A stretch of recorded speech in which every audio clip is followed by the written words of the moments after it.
کہ ایک مرتبہ روم کا ایک سفیر آیا اور کیا لے کے آیا؟ ایک شیشی زہر کی، ایک شیشی خوشبو کی اور ایک لونڈی لے کے آیا اور کہا یہ روم کے بادشاہ نے آپ کو ہدیے میں بھیجا ہے، اگر آپ کو دشمن کا خطرہ ہو اس راستے پہ آپ زہر پھینک دیں، اس راستے سے آتا ہوا دشمن مر جائے گا، اور اگر خوشبو ایسی زبردست ہے جس زمین پہ آپ پھینک دیں گے کئی سال تک خوشبو آتی رہے گی۔ آپ سنتے رہے۔ آیا بندہ، وہ پوچھ رہا تھا یہ کہاں ہے امیر المؤمنین، این سیدکم، تمہارا سردار کہاں ہے؟ لوگوں نے کہا لا لا سیدکم، ہمارا سردار نہیں ہوتا، امیر المؤمنین ہوتا ہے۔ وہ پوچھنے لگا امیر المؤمنین کون ہے؟ بتایا وہ مسجد نبوی میں ہوں گے۔ تو مسجد نبوی کی تعمیر ہو رہی تھی، لوگ گارا اٹھا رہے تھے برتنوں میں ڈال کے، اور حضرت عمر فاروق کسی کے ساتھ وہ برتن وہ گارا ڈال کے دے رہے تھے، گارے کے اندر کھڑے ہوئے ہیں۔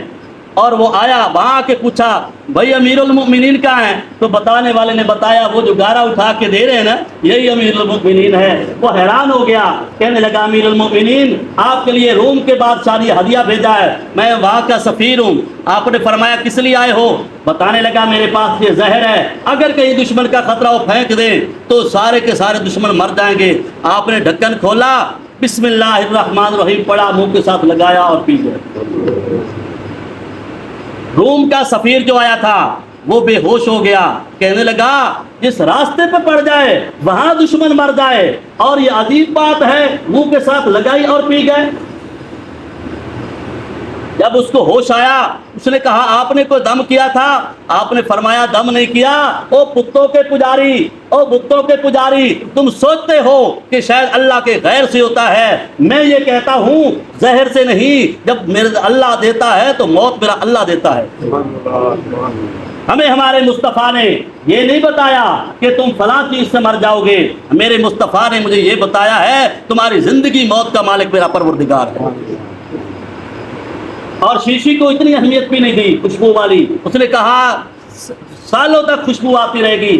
آپ نے وہ خوشبو لی اور اسی گارے کے اندر حل کر دی، ساری پھینک دی، شیشی خوشبو کر دی، خوشبو وہاں پھینک دی۔ اور پھر پوچھا تیسری کیا چیز ہے؟ بتایا ایک لونڈی بھی بھیجی ہے، خادمہ آپ کے لیے بھیجی ہے۔ آپ نے ادھر ادھر دیکھا کسی کی قسمت جاگ گئی، پوچھنے لگا بھائی کوئی ہے ایسا بندہ جو غیر شادی شدہ ہو؟ تو ایک کی قسمت جاگی، حضرت میں ہی ہوں۔